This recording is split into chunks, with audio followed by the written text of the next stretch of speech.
Hello guys, welcome to our channel. आज हम class 11th के बायोलॉजी का एक chapter number 10 cell cycle and cell division का लेक्चर नंबर 2 लेने जा रहे हैं। इसके पहले वाले लेक्चर में हमने देखा था कि cell cycle and cell division का मतलब क्या होता है। सेल डिवीजन जो होता है वो part of the cell cycle होता है। सेल साइकिल क्या होता है, सेल डिवाइड क्यों करता है अपने न्यूक्लियोसाइटोप्लाज्मिक रेशियो को मेंटेन करने के लिए, क्योंकि जब सेल बड़ा हो जाता है तो न्यूक्लियस उतने बड़े सेल को संभाल नहीं पाता है, इसीलिए वो डिवाइड करता है। फिर हमने देखा था कि सेल डिवाइड क्यों करता है और हमने time for the cell division कुछ एग्जाम्पल लिए थे और वो हमने देखे थे कि कौन सा सेल कितना टाइम लगाता है डिवीजन करने के लिए। तो इतना हमने देख लिया था किसके अंदर, लेक्चर नंबर 1 के अंदर। अब आता है लेक्चर नंबर 2 जहाँ पर हम देखेंगे अपने इंटरफेस को आज कंप्लीट कर देंगे। ठीक है, तो स्टार्ट करते हैं। तो सबसे पहले हमसे यहाँ पे लिखा गया है कि phases of the cell cycle, की सेल साइकिल के क्या कौन कौन से फेज होते हैं। तो हम अपनी सेल साइकिल को ना मेनली 2 फेज के अंदर डिवाइड कर सकते हैं, और वो 2 फेज कौन से हैं। पहला फेज है इंटरफेज और दूसरा फेज है एम फेज जिसे कह सकते हैं, या फिर माइटोसिस फेज भी कह सकते हैं, तो हम कह देते हैं एम फेज। ठीक है, अब यहाँ पर क्या होता है, हमारा ये जो इंटरफेज है एम फेज, इस 2 फेज के अंदर हम अपने सेल को सेल के फेज को डिवाइड कर सकते हैं। इंटरफेज को क्या कहा जाता है, इंटरफेज को कहा जाता है रेस्टिंग फेज। इसका दूसरा नाम है रेस्टिंग फेज। अब इस इंटरफेज का दूसरा नाम रेस्टिंग फेज क्यों है? क्या यहाँ पर सेल रेस्ट कर रहा होता है, आराम कर रहा होता है? नहीं, यहाँ पर क्या होता है इंटरफेस के अंदर कि सेल जो होता है वो मेटाबॉलिकली एक्टिव होता है, कंटिन्यूसली ग्रोइंग होता है, लेकिन वो डिवाइड नहीं कर रहा होता, इसीलिए इसको रेस्टिंग फेज कह दिया जाता है। एक्चुअली में सेल यहाँ पे वो सब काम कर रहा होता है जो जो उसको जिंदा रखने के लिए जरूरी है। वो साइज भी बढ़ा रहा होता है अपनी, वो डीएनए का रेप्लिकेशन भी कर रहा होता है, डीएनए की कॉपी भी बना रहा होता है, ऑर्गेनल्स की कॉपी बना रहा होता है, ताकि आगे जाकर वो सेल डिवीजन करे। वो खुद को तैयार कर रहा होता है, सारे प्रोटीन सिंथेसिस करता है, जो जो उसे नीडेड है वो सब काम करता है, लेकिन वो सेल का डिवीजन नहीं करता। इसीलिए इसको क्या कह दिया जाता है, रेस्टिंग फेज। तो यहाँ पे क्या लिखेंगे, cell do not divide here। ठीक है, यहाँ पर सेल जो है डिवाइड नहीं करते, इसीलिए इसको क्या कह दिया जाता है, रेस्टिंग फेज कह दिया जाता है। और उसे क्या कह दिया जाता है, और इसे कह दिया जाता है प्रिपेरेटरी फेज। अब प्रिपेरेटरी फेज का क्या मतलब, देखो यहाँ पर सेल जो है ये खुद को प्रिपेयर कर रहा होता है, खुद को प्रिपेयर कर रहा होता है कि इसको आगे जाकर क्या करनी है, सेल डिवीजन करनी है, सेल को डिवाइड करना है। तो ये खुद को प्रिपेयर कर रहा होता है। प्रिपेयर इन द सेंस कैसे प्रिपेयर कर रहा होता है, वो अपनी साइज बढ़ाता है, वो ऑर्गेनल को डुप्लीकेट करता है, वो डीएनए की रेप्लिकेशन करता है, अपने अंदर प्रोटीन सिंथेसिस करता है, एटीपी बनवाता है, वो सारे काम कर रहा होता है, खुद को प्रिपेयर कर रहा होता है ताकि वो आगे जाकर क्या कर सके, सेल का डिवीजन कर सके। इसलिए इसको और क्या कह देते हैं, preparatory phase. Cell prepare for division, cell जो है वो खुद को प्रिपेयर कर रहा होता है डिवीजन के लिए, इसलिए इसको क्या कह दिया जाता है, प्रिपरेटरी फेज भी कह दिया जाता है। फिर बात आती है हमारे इंटरफेस के टाइम की। तो जैसे इसके पहले वाले लेक्चर में हमने देखा था कि जो एक ह्यूमन का चीक सेल होता है वो कितने देर में डिवाइड करता है, उसका सेल साइकिल का पूरा टाइम कितना होता है, 24 आवर होता है। ठीक है, हमने ये देखा था। तो मान लो कि हमारे पूरे सेल साइकिल का एक 100% टाइम है। ठीक है, पूरे के पूरे सेल साइकिल के टाइम में जो 95% ड्यूरेशन होती है ना, 95% ड्यूरेशन, जो 95% ड्यूरेशन होती है वो कौन ऑक्यूपाई करके रखता है, वो ऑक्यूपाई करके रखता है interphase. 95 duration of cell cycle is occupy by interphase. ठीक है, 95% ड्यूरेशन जो होती है सेल साइकिल की वो कौन लेके रखता है, इंटरफेज लेके रखता है। और बची कितनी, 5%, तो 5% कौन लेके रखता है, एम फेज लेके रखता है। तो 95% duration of the cell cycle कौन लेके रखता है, इंटरफेज लेके ररखता है। और हमने पिछले लेक्चर में देखा था कि ह्यूमन का चीक सेल कितने देर में डिवाइड करता है, 24 आवर्स में डिवाइड करता है। इसका मतलब ये कि 95% ड्यूरेशन कौन लेके रखता है, इंटरफेज, यानी कि 23 आवर। ठीक है, 23 आवर जो होते हैं of the cell cycle of the human cheek cell वो कौन ऑक्यूपाई करके रखता है, कौन ऑक्यूपाई करके रखता है, इंटरफेज ऑक्यूपाई करके रखता है। 23 hour of cell cycle of human cheek cell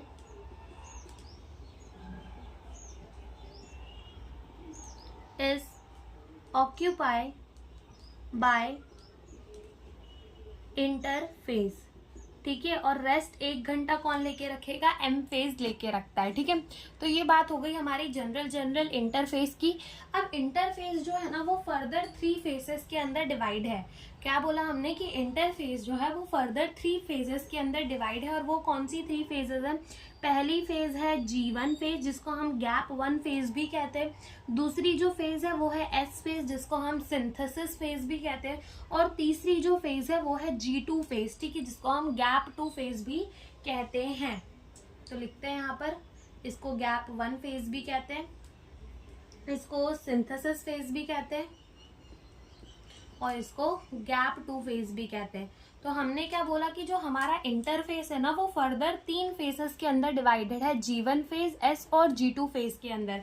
तो फटाफट से देखते हैं इंटरफेस के हमने क्या बोला। इंटरफेस को हमने कहा रेस्टिंग फेज। रेस्टिंग फेज क्यों कहा, क्योंकि यहाँ पर सेल मेटाबॉलिकली एक्टिव होता है, कंटिन्यूसली ग्रोइंग होता है, सारे ऑर्गेनल को डुप्लीकेट्स करता है, सब कुछ काम करता है, लेकिन वो डिवाइड नहीं करता, तो हम उसको क्या कह देते हैं, रेस्टिंग फेज कह देते हैं। इसको प्रिपरेटरी फेज भी कहा जाता है, क्योंकि यहाँ पर सेल वो सारे काम करता है जो कि उसको सेल डिवीजन के लिए चाहिए, अपने ATP बनाता है, एनर्जी बनाता है, ऑर्गेनल का डुप्लीकेशन करता है, DNA का डुप्लीकेशन करता है, सारे काम करता है। तो वो खुद को प्रिपेयर कर रहा होता है सेल डिवीजन के लिए, इसलिए प्रिपरेटरी फेज भी कह दिया।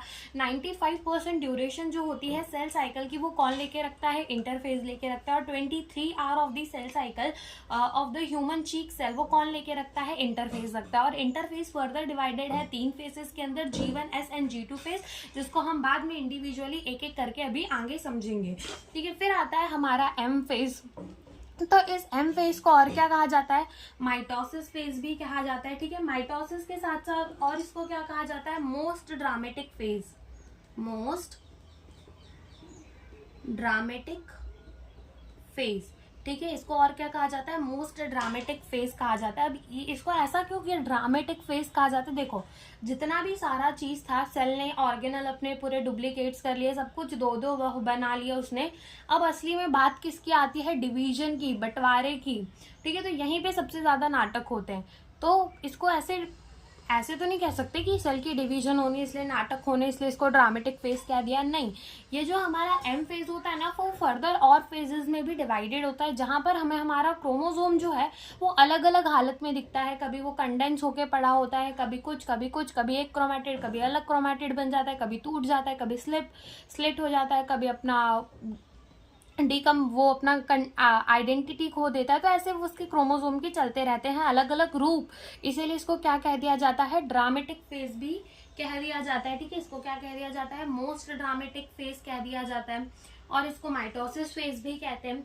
अब M फेज जो है ना, M फेज वो जो है हमारा फर्दर कितने फेजेस के अंदर डिवाइडेड है, 2 फेज के अंदर डिवाइडेड है, ठीक है। M फेज जो है हमारा उसको क्या कहेंगे हम, एक तो मोस्ट ड्रामेटिक फेज कह दिया हमने, फिर इसी का अपोजिट लिखते चलो, जैसे कि ये हमारा प्रिपरेटरी फेज था तो ये हमारा क्या है, माइटोसिस फेज है।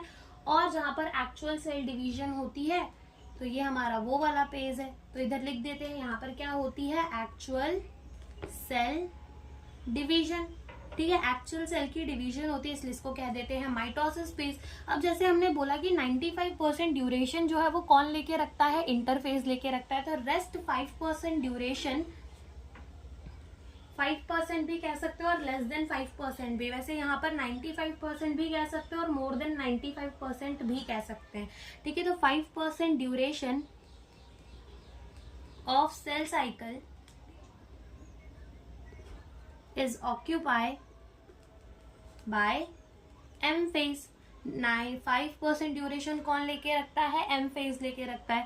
ह्यूमन का चीक सेल जो है वो 24 आवर पे डिवाइड करता है, तो 23 आवर तो इंटरफेज ने ले लिए, ठीक है। तो 24 आवर जो होते हैं 1 आवर जो होते हैं वो कौन लेके रखता है, M फेज लेके रखता है। सारी देखो अगर हम देखा भी जाए तो मान लो कि एक बाप है, ठीक है, और उसे क्या करना है, अपने लड़कों को बंटवारा देना है, जमीन बांटनी है। ठीक है, उस फादर को क्या करनी है, अपने बेटों की जमीन बांटनी है। तो पहले तो उसे पूरी जिंदगी लग जाएगी जमीन खरीदने में, लेकिन जब बंटवारे का टाइम आएगा तो वो बंटवारा कितना जल्दी हो जाएगा, लेकिन उस जमीन को उसने उतना जल्दी कमाया होगा नहीं, कमाया होगा, बहुत टाइम लगा होगा वो जमीन खरीदने में। वैसे यहाँ पे होता है कि प्रिपरेशन ज्यादा लंबे टाइम तक चलती है, लेकिन जब डिवीजन है वो एकदम फटाक से हो जाता है। ठीक है, तो 1 hour of cell cycle of human cheek cell is occupied by M phase।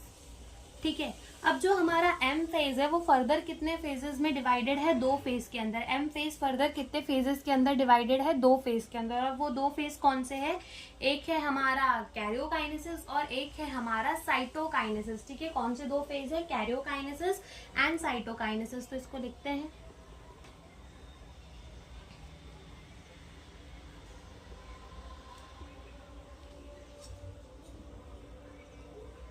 Karyokinesis और एक है हमारा साइटोकाइनेसिस। अब एक बात ध्यान से, इसके नाम में ही समझते हैं कि क्या लिखा है। कैरियो, जैसे हमने देखा था प्रोकैरियोट, इकैरियोट क्या होता है, प्रोकैरियोट जिसके पास प्रिमिटिव न्यूक्लियस होता है, इकैरियोट जिसके पास अच्छा वेल डिफाइंड न्यूक्लियस होता है, मेम्ब्रेन बाउंड ऑर्गेनल होते हैं। तो प्रो का मतलब प्रिमिटिव, कैरियोट यानी इसके पास प्रिमिटिव न्यूक्लियस था। वैसे ही यहाँ पर कैरियन वर्ड जो है वो कहाँ से आया है, न्यूक्लियस से। और काइनेसिस का मतलब होता है डिवीजन, काइनेसिस का मतलब क्या होता है, डिवीजन। तो कैरियोकाइनेसिस में क्या होती है, कैरियोकाइनेसिस में होती है न्यूक्लियर डिवीजन। लिख लो यहाँ, ये क्या होती है, न्यूक्लियर डिवीजन। ठीक है, और साइटोकाइनेसिस की बात करें तो साइटो का मतलब होता है सेल और काइनेसिस का मतलब होता है डिवीजन। तो यहाँ क्या चलती है, सेल की डिवीजन चलती है। ठीक है, यहाँ क्या चलती है, सेल की डिवीजन चलती है। साइटोकाइनेसिस के अंदर सेल की डिवीजन चलती है। अब कैरियोकाइनेसिस जो होता है ना वो फर्दर 4 फेजेस के अंदर डिवाइडेड होता है। वो कौन से फेज होते हैं, prophase, metaphase, anaphase and telophase. ठीक है, वो कौन से 4 फेजेस होते हैं जिसके अंदर हमारा कैरियोकाइनेसिस यानी कि न्यूक्लियस का डिवीजन क्लासीफाई होता है, वो होता है प्रोफेज। इधर लिख लेते हैं, एक है हमारा प्रोफेज जिसको हम आगे डिटेल में पढ़ेंगे, फिर है हमारा मेटाफेज, फिर है हमारा एनाफेज और फिर है हमारा टेलोफेज। ठीक है, तो इन्हीं फेजेस के अंदर जो डीएनए है, जो क्रोमोसोम है, वो अपने अलग अलग रूप दिखाता है। इसीलिए ना एम फेज को ड्रामेटिक फेज भी कह दिया जाता है। ठीक है, तो हमने क्या बोला, हमने बोला कि हमारा इंटरफेज को रेस्टिंग फेज कहेंगे क्योंकि वहां पर सेल डिवाइड नहीं कर रहा। प्रिपेरेटरी फेज कहेंगे, सेल खुद को प्रिपेयर कर रहा है। 95 ड्यूरेशन कौन लेके रखता है, इंटरफेज लेके रखता है। 23 आवर अगर हम देखें तो वो कौन लेके रखता है, ह्यूमन के चीक सेल के डिवीजन का इंटरफेज। इंटरफेज फर्दर कितने फेजेस के अंदर डिवाइडेड है, G1S एंड G2 फेज के अंदर। एम फेज को ड्रामेटिक फेज कहेंगे, माइटोसिस फेज कहेंगे क्योंकि वहां पर एक्चुअल सेल की डिवीजन होती है। 5% ड्यूरेशन सेल साइकिल का कौन लेके रखता है, एम फेज लेके रखता है। और 1 घंटे के अंदर क्या हो जाती है, डिवीजन हो जाती है ह्यूमन चीक के सेल की एक्चुअल डिवीजन। ठीक है, फिर एम फेज फर्दर 2 फेजेस के अंदर डिवाइडेड है, कैरियोकाइनेसिस, साइटोकाइनेसिस। कैरियोकाइनेसिस का मतलब न्यूक्लियस की डिवीजन और साइटोकाइनेसिस का मतलब सेल की डिवीजन। न्यूक्लियस की डिवीजन फर्दर क्लासीफाई है prophase, metaphase, anaphase and telophase के अंदर। ओके, अब हम देखेंगे कि हमारे एनसीईआरटी के अंदर एक डायग्राम दिया हुआ है, वो एक्चुअल में किस चीज का डायग्राम है और उसका मतलब क्या है।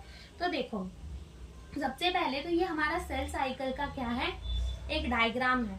ओके, तो यहाँ पर सबसे पहले यहाँ आता है हमारा कौन सा वाला फेज, G1 फेज। फिर कौन सा आता है, S फेज। फिर कौन सा आता है, G2 फेज। ठीक है, तो ये तीनों मिलकर हमारे क्या बनाते हैं, इंटरफेज। ठीक है, ये G1, S और G2 फेज मिलकर क्या बनाते हैं, इंटरफेज। ठीक है, ये तीनों ही मिलकर हमारे क्या बनाते हैं, इंटरफेज बनाते हैं। ठीक है, G1 फेज, S फेज और G2 फेज। नीट में ना क्वेश्चन भी आया था कि हमें G1, S और G2 फेज को अरेंज करना था कि पहले कौन आता है, बाद में कौन आता है, उसके बाद में कौन आता है। ठीक है, तो ऐसे ऑप्शन दे दिए थे, पहले S G1 G2, फिर G1 G2 S, ऐसे करके ऑप्शन दे दिए थे। तो ये G1 पहले आता है, फिर S आता है, एंड देन क्या आता है, G2 फेज आता है। ठीक है, तो ये हमारे किस चीज के फेज हो गए, ये हमारे इंटरफेज के फेज हो गए। ओके तो पहले हमारा सेल कहाँ जाएगा, जीवन फेज के अंदर जाएगा, वहां पे वो खुद को ग्रो करेगा। अब आगे हम देखेंगे कि जीवन फेज के अंदर क्या होता है, एस के अंदर क्या होता है, G2 के अंदर क्या होता है। फिर जब एस से हमारा सेल आएगा तो वो कहाँ जाएगा, G2 फेज के अंदर जाएगा। अब G2 फेज के बाद ना हमारा कौन सा फेज आता है, हमारा फेज आता है किसका, कैरियोकाइनेसिस का। तो कैरियोकाइनेसिस के फेजेस फर्दर कितने फेज में डिवाइडेड है, 4 फेज के। तो ये है पहला हमारा प्रोफेज, फिर है मेटाफेज, फिर है एनाफेज और फिर है टेलोफेज। ठीक है, तो ये 4 phases, prophase, metaphase, anaphase, telophase. ठीक है, ये किसके फेजेस हो गए, कैरियोकाइनेसिस के। फिर उसके बाद एक फेज आता है किसका, साइटोकाइनेसिस का। ठीक है, कौन सा फेज आता है, साइटोकाइनेसिस का। तो ये कैरियोकाइनेसिस का हो गया, ये साइटोकाइनेसिस का हो गया, और पूरा मिलके क्या हो गया, एम फेज। ठीक है, यहां से यहां तक पूरा क्या हो गया, एम फेज हो गया। अब एक बार ऊपर ऊपर से समझ लेते हैं कि G1 फेज, S फेज और G2 फेज के अंदर क्या होता है। तो अगर हम बात करें G1 फेज की, तो G1 फेज में सेल मेटाबॉलिकली एक्टिव होता है, कंटिन्यूसली ग्रोइंग होता है, मैक्सिमम सेल की साइज G1 फेज के अंदर ही बढ़ जाती है, मैक्सिमम जितने भी ऑर्गेनल का डुप्लीकेशन होना होता है वो G1 फेज के अंदर ही हो जाता है।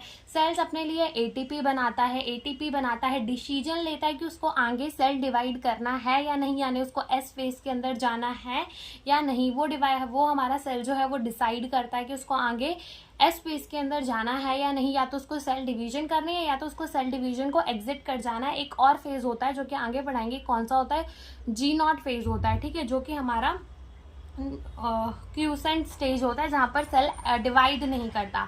ठीक है, तो G1 फेज के अंदर ये सारे डिसीजन होंगे कि उसको डिवाइड करना है कि नहीं करना। फिर हमारा सेल जब डिसाइड कर लेगा कि हाँ उसको डिवाइड करना है, उसने ATP भी बना ली, पैसा भी बना लिया, ATP यानी एनर्जी। ठीक है, तो उसने कहाँ आ जाना है, एस फेज के अंदर। एस फेज के अंदर क्या होगा, DNA की रेप्लिकेशन होगी न्यूक्लियस के अंदर। ठीक है, DNA की रेप्लिकेशन होगी न्यूक्लियस के अंदर, और सेंट्रियोल जो क्या करता है, सेल डिवीजन में हेल्प करता है, उसकी डुप्लीकेशन स्टार्ट हो जाएगी साइटोप्लाज्म के अंदर। ठीक है, फिर उसके बाद आता है हमारा G2 फेज। तो यहाँ पर भी देखो मैक्सिमम सेल की ग्रोथ G1 फेज के अंदर हो जानी है, लेकिन जो रिमेनिंग सेल की ग्रोथ है वो कहाँ होती है, G2 फेज, S फेज। यानी सेल ग्रोथ तो कंटिन्यूअस होती है, हमने देखा था पिछले लेक्चर पे। तो यहाँ पे भी थोड़ी थोड़ी सेल की ग्रोथ हो ही रही होती है। तो G2 फेज के अंदर आता है तो सेल जो है वो प्रोटीन सिंथेसिस करता है for the preparation of the mitosis. वो प्रोटीन को सिंथेसिस करता है। जब उसने प्रोटीन भी सिंथेसिस कर लिए तो सेल इंटर कर जाता है प्रोफेज के अंदर, देन सेल इंटर कर जाता है मेटाफेज के अंदर, देन वो इंटर करता है एनाफेज के अंदर, देन वो इंटर करता है टेलोफेज के अंदर। टेलोफेज आने में क्या होता है कि सेल का एक ही साइटोप्लाज्म होता है और उसके अंदर 2 न्यूक्लियस जो है वो दिखने लग जाते हैं। फिर होती है साइटोकाइनेसिस। तो सेल हमारी साइटोकाइनेसिस करके फुचुक से टूट के क्या बना देता है, 2 सेल बनाता है। यानी कि हमारा जो एक सेल है वो यहाँ से अपनी सेल डिवीजन को स्टार्ट करता है, पूरा साइकिल घूमता है। पहले G1 फेज में गया, देन S फेज में गया, देन G2 फेज में गया, देन यहाँ पर पूरा उसने कैरियोकाइनेसिस और साइटोकाइनेसिस का फेज किया, और जब यहाँ से निकल कर आता है तो क्या बना लेता है, 2 डॉटर सेल्स बना लेता है। ठीक है, तो ये हमारी क्या हो गई, सेल साइकिल हो गई। हम एक एक करके लिखते हैं कि हमारे G1 फेज के अंदर क्या होगा, S फेज के अंदर क्या होगा, G2 फेज के अंदर क्या होगा। तो G1 फेज के अंदर सबसे पहले हम लिखेंगे मैक्सिमम इंक्रीज इन साइटोप्लाज्म। ठीक है, सेल यहाँ पर मैक्सिमम ग्रोथ कर जाता है, या फिर ऐसे लिख लो ब्रैकेट में, मैक्सिमम ग्रोथ यहीं पर हो जाती है सेल की। ठीक है, मैक्सिमम इंक्रीज तो वो कर लेता है साइटोप्लाज्म का। फिर और क्या करता है, मैक्सिमम ऑर्गेनल्स डुप्लीकेशन। सेल जो है मैक्सिमम ऑर्गेनल के क्या कर लेता है, डुप्लीकेशन कर लेता है। कहाँ पर, G1 फेज के अंदर ही अपने ऑर्गेनल्स को डुप्लीकेट कर लेता है। ठीक है, डुप्लीकेट कर लेता है। ओके, और क्या करता है सेल, सेल यहाँ पर क्या करता है, सेल यहाँ पे ATP सिंथेसाइज करता है। क्या करता है, ATP सिंथेसाइज करता है। अब एटीपी क्यों सिंथेसाइज करता है? क्योंकि जब सेल एस फेज के अंदर जाएगा तो जब उसकी डीएनए की रेप्लिकेशन होनी होती है तो डीएनए के ऐसे 2 स्ट्रैंड्स होते हैं, ठीक है, 2 स्ट्रैंड, इन 2 स्ट्रैंड को अलग करना पड़ता है एक दूसरे से, उसी के बाद जाके डीएनए की क्या होती है, रेप्लिकेशन होती है। तो इस 2 स्ट्रैंड को अलग करने में अच्छी खासी क्या लग जाती है, एनर्जी लग जाती है, एटीपी लगती है, इसीलिए यहाँ पर सेल एटीपी को भी सिंथेसाइज करेगा। यहाँ पर सेल प्रोटीन भी सिंथेसाइज करेगा। प्रोटीन सिंथेसाइज के साथ साथ और क्या करेगा सेल? यहाँ पर सेल जो है प्रोटीन तो सिंथेसिस करेगा ही करेगा, और सेल क्या करेगा यहाँ पर? सेल यहाँ पर डिसीजन लेगा। क्या डिसीजन लेगा? कि सेल को आगे सेल साइकिल में जाना है या नहीं, ठीक है। तो सेल क्या डिसीजन लेगा? डिसीजन लेगा। Decision is taken to proceed in cell cycle. फिर आता है कि हमारे एस फेज के अंदर क्या होगा। तो एस फेज के अंदर सबसे अच्छी बात तो है क्या होगी कि डीएनए का रेप्लिकेशन स्टार्ट हो जाता है। तो क्या लिखेंगे हम? एस फेज के अंदर क्या होता है? डीएनए की सिंथेसिस और डीएनए की रेप्लिकेशन होती है। DNA synthesis and DNA replication. DNA की सिंथेसिस एंड डीएनए की क्या स्टार्ट हो जाती है? रेप्लिकेशन। कहाँ पे स्टार्ट हो जाती है? एस फेज के अंदर ही हो जाती है, ठीक है।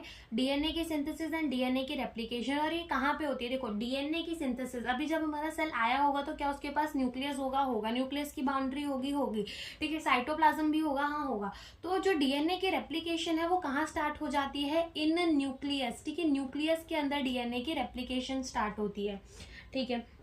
और दूसरा यहाँ पर क्या होता है? यहाँ पर सेल डीएनए की रेप्लिकेशन तो करता है, पहली बात। फिर वो सेंट्रियोल एंड सेंट्रोसोम डुप्लीकेशन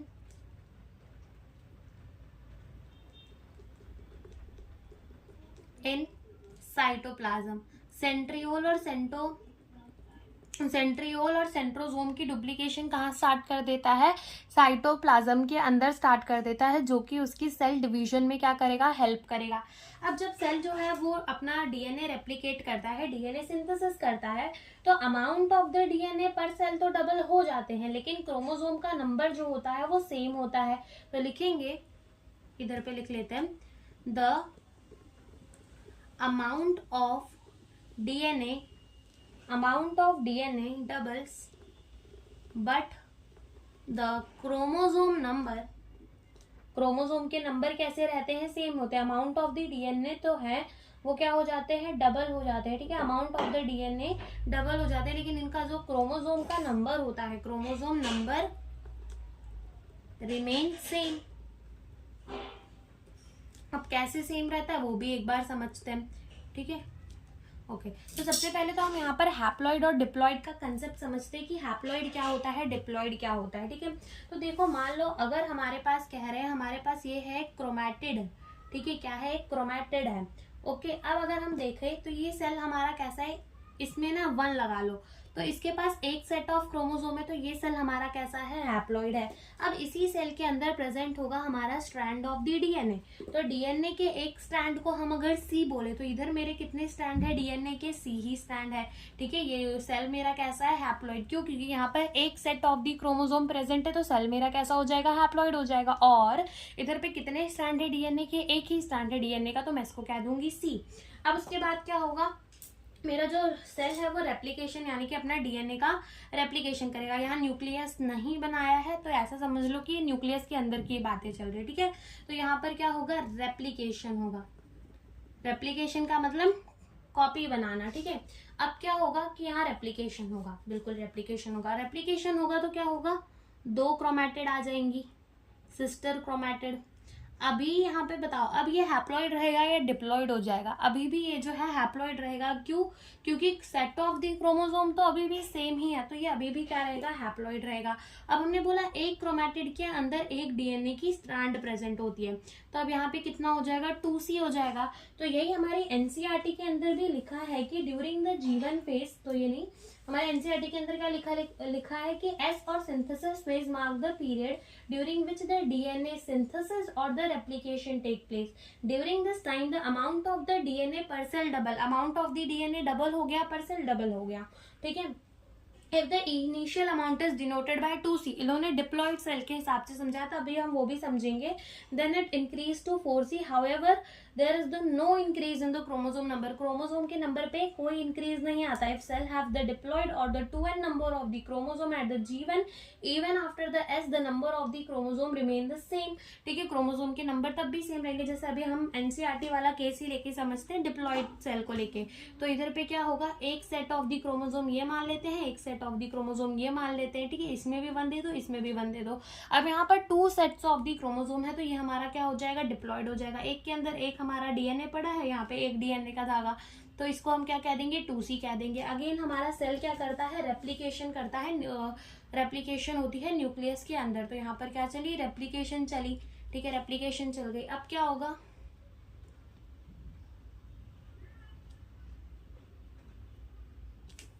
ठीक है। तो ये सेट्स ऑफ एन क्रोमोसोम अभी भी कितने हैं, 2n, अभी भी ये क्या है, डिप्लॉइड है, ठीक है। हैप्लॉइड को n से डिनोट करते हैं और डिप्लॉइड को 2n से डिनोट करते हैं, तो अभी भी ये कैसा है, डिप्लॉइड ही है।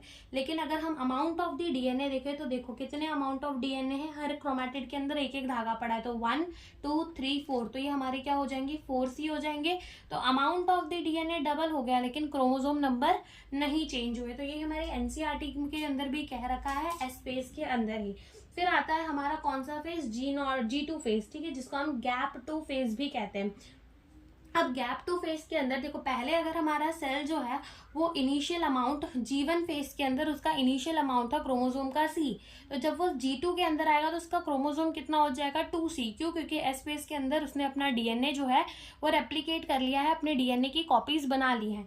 ओके, फिर हमारा कौन सा आता है, G2 फेज। अब G2 फेज में हम क्या लिख सकते हैं कि यहाँ पर क्या होता है, प्रोटीन सिंथेसिस होती है in the preparation for the mitosis, ठीक है। यहाँ पे क्या होती है, प्रोटीन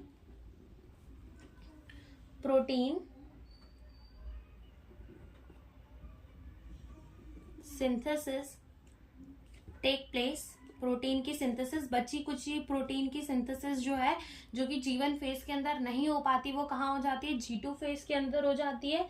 वाइल जो सेल ग्रोथ है, ठीक है, सेल ग्रोथ वो कैसी रहती है, कंटिन्यूअस ही रहती है। सेल ग्रोथ जो होती है वो कैसी होती है, कंटिन्यूअस ही होती है।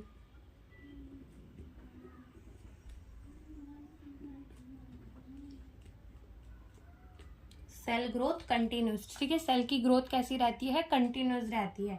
तो ये हमारे G1 S और G2 फेज की बात हुई थी। फटाफट से समराइज करते हैं कि G1 फेज के अंदर क्या था, मैक्सिमम इंक्रीज हो जाता था साइटोप्लाज्म के अंदर, या फिर हम ऐसा कह सकते हैं कि मैक्सिमम ग्रोथ होती थी। मैक्सिमम ऑर्गेनेल का क्या हो जाता था, डुप्लीकेशन हो जाता था, एटीपी सिंथेसिस होती थी, प्रोटीन की भी सिंथेसिस होती थी, और डिसीजन होता था कि हमारा सेल जो है वो सेल साइकिल में जाएगा या नहीं जाएगा, ठीक है। फिर एस फेज आता था, सिंथेसिस फेज आता था, उसमें डीएनए की क्या होती थी, सिंथेसिस होती थी, डीएनए की रेप्लिकेशन हो जाती थी इन द न्यूक्लियस, ठीक है। और सेंट्रोसोम की डुप्लीकेशन कहाँ होती थी, साइटोप्लाज्म के अंदर। Amount of the DNA double हो जाता था, बट क्रोमोसोम का नंबर जो रहता था वो सेम रहता था। फिर हमने हैप्लॉइड डिप्लॉइड का कंसेप्ट समझा। उसके बाद G2 फेज के अंदर यानी कि गैप 2 फेज के अंदर प्रोटीन की सिंथेसिस हुई और सेल ग्रोथ कैसा रहा, कंटिन्यूअस रहा। फिर आता है हमारा G0 फेज, जिसको हम कहते हैं क्यूसेन फेज भी कहते हैं, ठीक है। तो यहाँ पर क्या होता है, cells that do not divide further exit the G1 phase, और कहाँ इंटर कर जाते हैं, G0 फेज के अंदर, क्यूसेन फेज के अंदर। Cell that do not divide further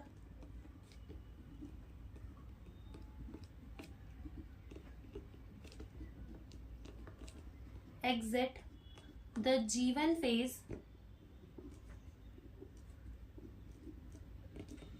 and enter in G0 phase, ठीक है। तो ऐसे सेल जो फर्दर डिवाइड नहीं करते तो वो G1 फेज को छोड़ के कहाँ पे आ जाते हैं, G0 फेज के अंदर आ जाते हैं। G0 फेज के जो सेल है वो फर्दर डिवाइड नहीं करते, ठीक है। पॉली देखो, अब यहाँ पे सेल जो होते हैं वो मेटाबॉलिकली एक्टिव होते हैं, मेटाबॉलिकली एक्टिव सेल, ठीक है। यहाँ पे कैसे सेल्स पाए जाते हैं, मेटाबॉलिकली एक्टिव सेल्स पाए जाते हैं, यानी कि वो सब काम कर रहे होते हैं जो उनको जीने के लिए चाहिए, यानी सेल जो है वो जिंदा रहेगा तब तक वो काम वो करता ही रहेगा, ठीक है। लेकिन ये डिवाइड नहीं करते फर्दर, ठीक है। मेटाबॉलिकली एक्टिव होते हैं, कंटिन्यूसली ग्रोइंग होते हैं, मतलब इतना भी ज्यादा ग्रो नहीं करते कि ये सेल डिवीजन ही कर दे, ठीक है। जितना ग्रो करना चाहिए उतना ग्रो करते हैं, लेकिन डिवाइड नहीं करते। सेल्स डू नॉट डिवाइड, ठीक है। यहाँ पे सेल्स जो है वो डिवाइड नहीं करते। और क्या नहीं होता, देखो अब सेल्स डिवाइड नहीं करते, ठीक है, लेकिन अगर कुछ मजबूरी पड़ जाए कि सेल्स को डिवाइड करना पड़े तो सेल्स डिवाइड करते हैं। तो इनके पास क्या आती है, सिग्नल्स आती है। जैसे अगर मान लो हमारे हाथ में कोई चोट लग गई हो, ठीक है, और वहां की चमड़ी निकल गई हो, तो वहां पर वहां के जो सेल्स है वो नहीं डिवाइड कर रहे हो सकते, पहला कि ना डिवाइड कर रहे हो, लेकिन जब चोट लग गई, वहां की चमड़ी निकल गई, तो हीलिंग वहां पे करनी पड़ेगी, तो वहां के सेल क्या कर जाते हैं, डिवाइड कर जाते हैं, ठीक है। तो वहां के सेल क्या कर जाते हैं, डिवाइड कर जाते हैं।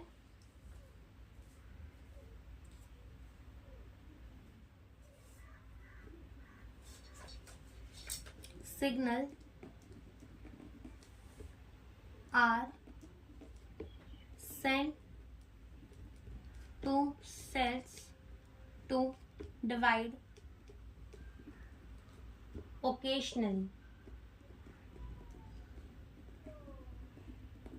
ठीक है। सेल्स जो है वो ओकेशनली, यानी कि जब कुछ सिग्नल मिले उन्हें तब वो डिवाइड कर देते हैं, जैसे कि in the case of the injury, ठीक है, कुछ इंजरी हो जाए तो वहां पर सेल्स को डिवाइड करना होता है। तो सेल फिर से जो है री इंटर कर जाते हैं, कहाँ पर, जीवन फेज के अंदर, ठीक है। सेल्स जो है वो फिर से री एंटर इन जीवन फेज, सेल्स जो है वो फिर से कहाँ एंटर कर जाते हैं, जीवन फेज के अंदर एंटर कर जाते हैं। लेकिन कुछ सेल्स जो है वो कभी भी नहीं डिवाइड कर रहे, भले उनको तुम सिग्नल दो या ना दो, वो फिर से एक बार अगर वो चले गए ना जी नॉट फेज के अंदर तो वो फर्दर नहीं डिवाइड करेंगे, चाहे कुछ भी हो, परमानेंटली हो गए वो, अब नहीं डिवाइड करने वाले आगे, ठीक है।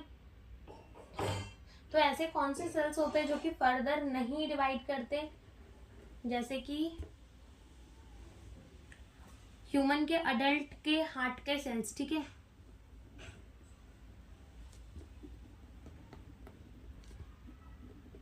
एंड कौन से सेल, न्यूरॉन के cell do not divide in any condition. अगर सर दिल में कोई बीमारी आई या फिर सर में कुछ चोट लग गई और वहां के न्यूरॉन जो है वो खराब हो गए या फिर मर गए वहां के सेल्स, तो वो दोबारा नहीं खुद को डिवाइड करते हैं, ठीक है। तो जैसे हमने क्या देखा था, अपना ये सेल साइकिल देखा था, ठीक है, ये सेल साइकिल देखा था। तो सेल जो है वो जीवन फेज के अंदर जा रहा है, एस फेज के अंदर जाता है, G2 फेज के अंदर, फिर ये एम फेज, हम कल समझेंगे कि एम फेज क्या होता है, उसमें प्रोफेज, मेटाफेज, एनाफेज, टेलोफेज और साइटोकाइनेसिस देखेंगे।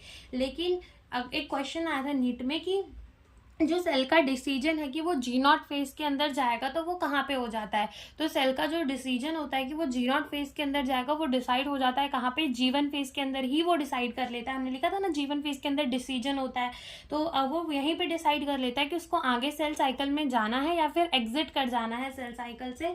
तो हमारे डायग्राम के अंदर एनसीईआरटी के बनाया हुआ है यहाँ पर कौन सा वाला स्टेज, जी नॉट स्टेज, जहाँ पर सेल जो है हमारी एग्जिट कर जाती है, कहाँ से, जीवन से, और वो फर्दर डिवाइड नहीं करती। तो ये हमारा यहाँ पर इंटरफेज जो है वो खत्म होता है। Thank you for watching the video.